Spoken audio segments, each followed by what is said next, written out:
It's another Tuesday in Willow Creek, a suburban sprawl so drenched in beige it could make a chameleon weep.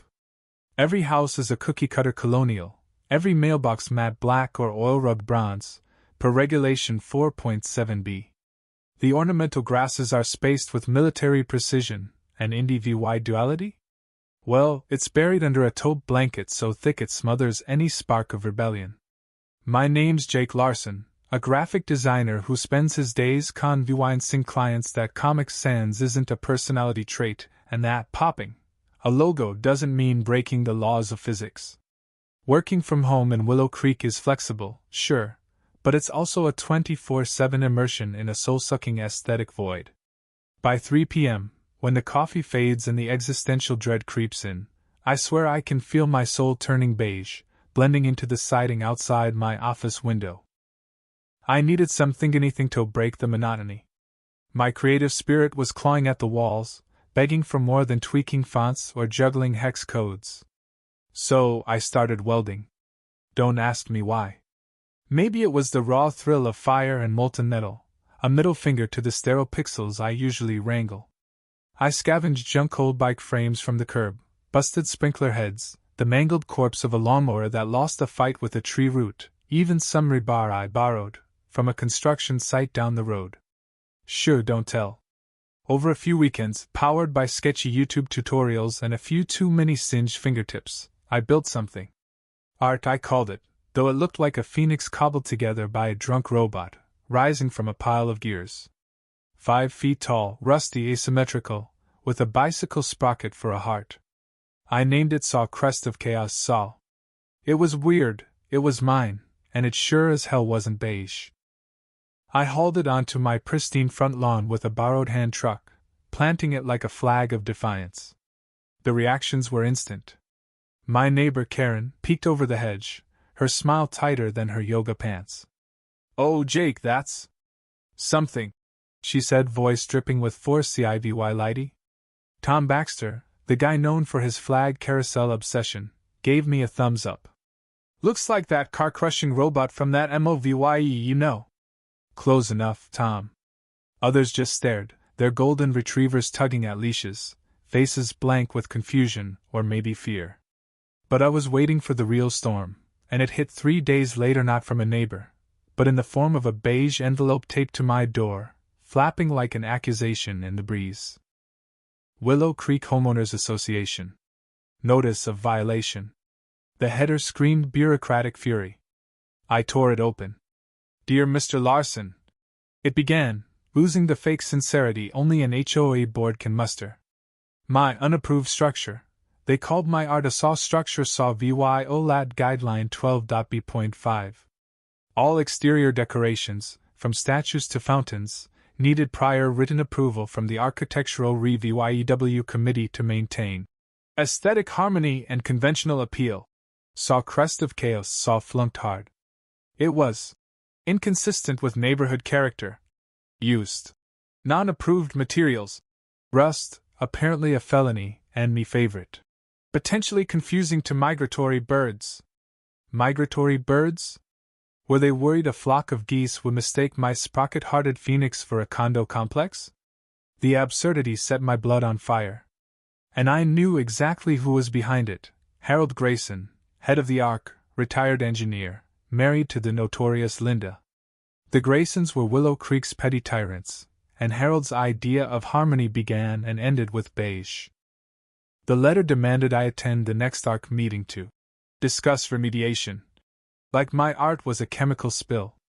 The meeting was in the community clubhouse, a room so bland it could double as a dentist's waiting area. Harold sat at a folding table, flank saw the Battle of Willow Creek's beige empire saw, continued.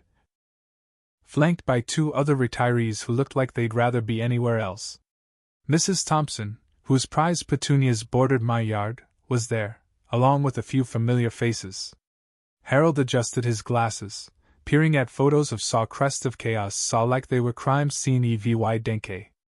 I'd brought sketches, hoping for a miracle. "Mr. Larson," he began, voice dry as stale bread, "this assemblage does not conform to Willow Creek's design guidelines."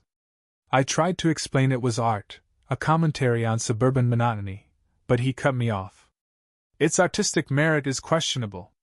It lacks symmetry, uses rust explicitly discouraged, and disrupts VY soul harmony. Mrs. Thompson chimed in. It looks like a junk pile, dear. I swallowed a jab about her creepy garden gnomes. Its expression, I said. Harold sighed, a sound honed over years of crushing dreams. Willow Creek isn't the place for that. Remove it within 10 days, or face daily fines. He dismissed me like I was garbage, MOVYing on to drought-tolerant ground cover.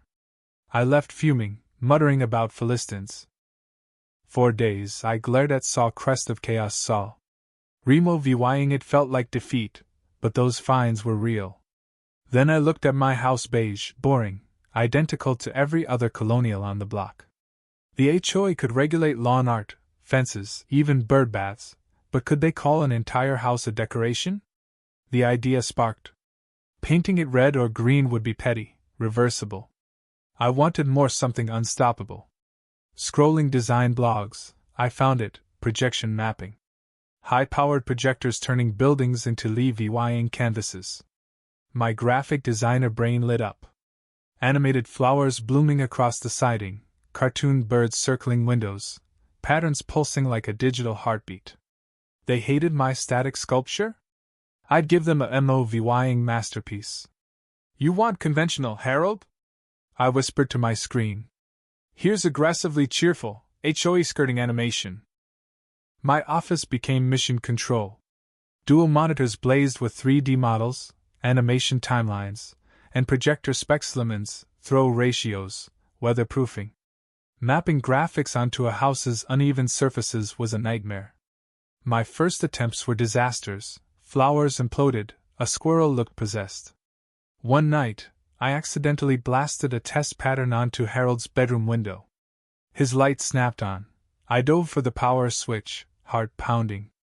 This needed finesse and maybe bail money. Finding projectors was a saga, from theater suppliers to shady forums. I found Pete, a grizzled painter, to coat my house in blinding white primer. White? Like paper? He grunted. Your funeral when Harold has a fit.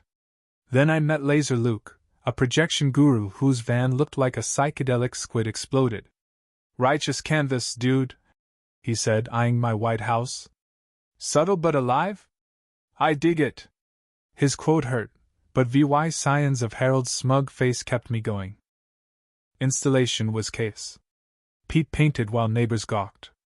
Luke and his silent assistant, Flash, hid cables and mounted projectors in boxes disguised as bird feeders. Me genius touch.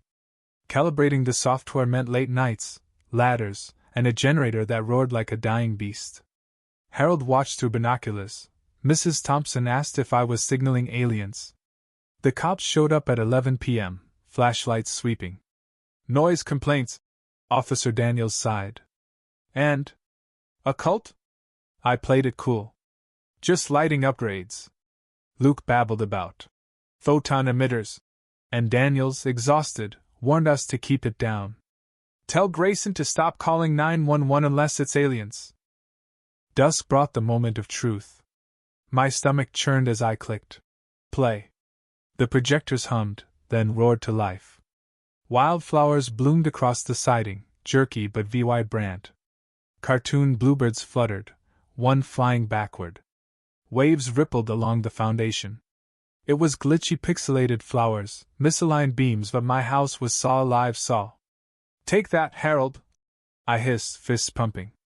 Lights flicked on across the street. Gasps echoed. Tom whooped.